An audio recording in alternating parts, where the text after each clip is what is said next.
ইতিমধ্যে আপোনালোকে দেখিবলৈ পাৰিছে যে আজি সমগ্ৰ ৰাজ্যত ভোট গ্ৰহণ প্ৰক্ৰিয়া চলি আছে। তাৰে সমতৰালকৈ পাকাবেতবাৰী সমষ্টিত মই ইয়াতে উপস্থিত আছো। আমি সমগ্ৰ দৃশ্য দেখাৰ কাৰণে যত্ন কৰিম, যিহেতু ইয়াতে তেওঁলোকৰ নিজৰ ভোট সাব্যস্ত কৰিছে। ইতিমধ্যে দেখাবলৈ পাইছে যে ইয়াতে জনসাধাৰণ আছে বা ৰাইজ আছে, তেওঁলোকে নিজৰ অধিকাৰখিনি সাব্যস্ত কৰিছে। মই ইয়াতে ভোটাৰ আছে, তেওঁলোকৰ পৰা কিছু মন্তব্য লোৱাৰ কাৰণে চেষ্টা কৰিম। পোনে যাবলৈ বিচাৰিছো, কি কব এই মুহূৰ্তত? নমস্কাৰ। আমি ভোট দিলো বৰষুণৰ মাজত, মানে আমাৰ ভালুকি গাঁৱৰ সকলো ৰাইজে ওলাই আহিছে, যদি বৰষুণ তথাপিও মানে ভোট দিবলৈ আহিছে। অনুভৱ কেনেকুৱা লাগি আছে, যিহেতু নিজৰ অধিকাৰ আজি সাব্যস্ত কৰিছে? ভাল লাগি আছে, কাৰণ আমি নিজৰ ভোট নিজে সাব্যস্ত কৰিম, ধুনীয়া লাগিছে। আৰু পোনে যাবলৈ বিচাৰিম, ইয়াতে আৰু কিছুমান ভোটাৰ আছে, তেওঁলোকে নিজৰ ভোট মানে সাব্যস্ত কৰিছে। কি কব এই মুহূৰ্তত, অনুভৱ কেনেকুৱা? অনুভৱ মুঠতে ভাল লাগিছে।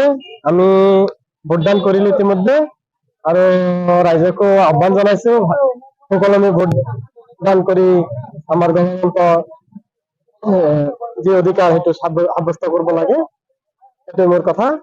আৰু ইয়াতে কোনো হাই উৰুমি হোৱা নাই, যাৰ কাৰণে আমি নথৈ আনন্দিত হৈছো। এইখিনিয়ে মোৰ ক'ব লাগে। কেনেকুৱা লাগি আছে ভোটদান কৰিলে, কি কব এই মুহূৰ্তত? আমাৰ এই পাকাবাৰীৰ অন্তৰ্গত আমাৰ ভালুকি গাঁৱত বহুত শান্তিপূৰ্ণভাৱে আমাৰ ভোট চলি আছে। আমি ইতিমধ্যে ভোটদান প্ৰক্ৰিয়া আমি শেষ কৰিছো, আৰু ভোট যদি বাকী আছে কোনোবাই অতি সোনকালে দিয়াৰ কাৰণে আমি সকলোকে আহ্বান কৰিছো, সকলোৱে যেন অতি সোনকালে ভোটখিনি দি শেষ কৰে। ইতিমধ্যে ভোটাৰসকলে তেওঁলোকৰ নিজৰ মতামতখিনি ব্যক্ত কৰিছে যে পাকাবেতবাৰী সমষ্টিত তেওঁলোকৰ নিজৰ অধিকাৰ আজি সাব্যস্ত কৰিছে। ৰাতিপুৱাৰে পৰা বৰষুণ নেওচি তেওঁলোকে নিজৰ ভোট মানে সাব্যস্ত কৰিলে। আৰু কিছুমান মহিলাসকল আছে, তেওঁলোকৰ পৰা কিছু মন্তব্য লোৱাৰ কাৰণে চেষ্টা কৰি, যিহেতু ইয়াতে মহিলাসকল আছে, তেওঁলোকৰ নিজৰ অধিকাৰখিনি সাব্যস্ত কৰিলে। কি কব বাইদেউ, ভোট দিবলৈ আহিছে, কি কব?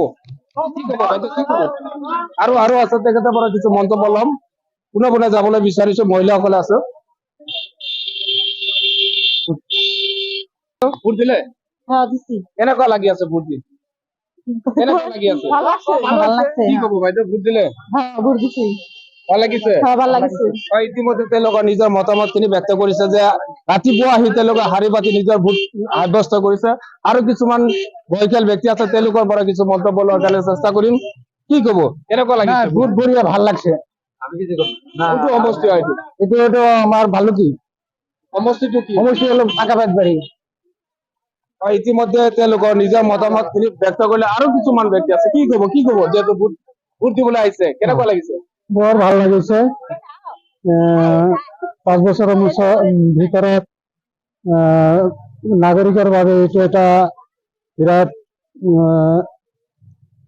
ডাঙৰ এটা মৌলিক অধিকাৰ। আমি সকলোৱে এই মৌলিক অধিকাৰ সাব্যস্ত কৰিবলৈ আহিছো। কি কব এই মুহূৰ্তত, যিহেতু এটা আনন্দ উল্লাসৰ পৰিৱেশ দেখিবলৈ পোৱা গৈছে, কি কব? আৰু এই আনন্দ উল্লাসৰ মাজত ৰাইজে স্বতঃস্ফূৰ্তভাৱে তেওঁলোকৰ মৌলিক অধিকাৰ সাব্যস্ত কৰিবলৈ আহিছে, বৰ ভাল লাগিছে। ইতিমধ্যে পাকাবেতবাৰী সমষ্টিৰ ৰাইজৰ কিছু মন্তব্য লোৱাৰ কাৰণে চেষ্টা কৰিলো। তেওঁলোকৰ নিজৰ মতামতখিনি প্ৰকাশ কৰিছে। তেওঁলোকে কৈছে তেওঁলোকৰ যি নিজৰ ভোটাৰ অধিকাৰ তেওঁলোকে স্বতঃস্ফূৰ্তভাৱে তেওঁলোকে সাব্যস্ত কৰিছে বুলি ইতিমধ্যে প্ৰকাশ কৰিছে। মই সৰ্বকৰ পৰা ৰফিকুল ইছলাম।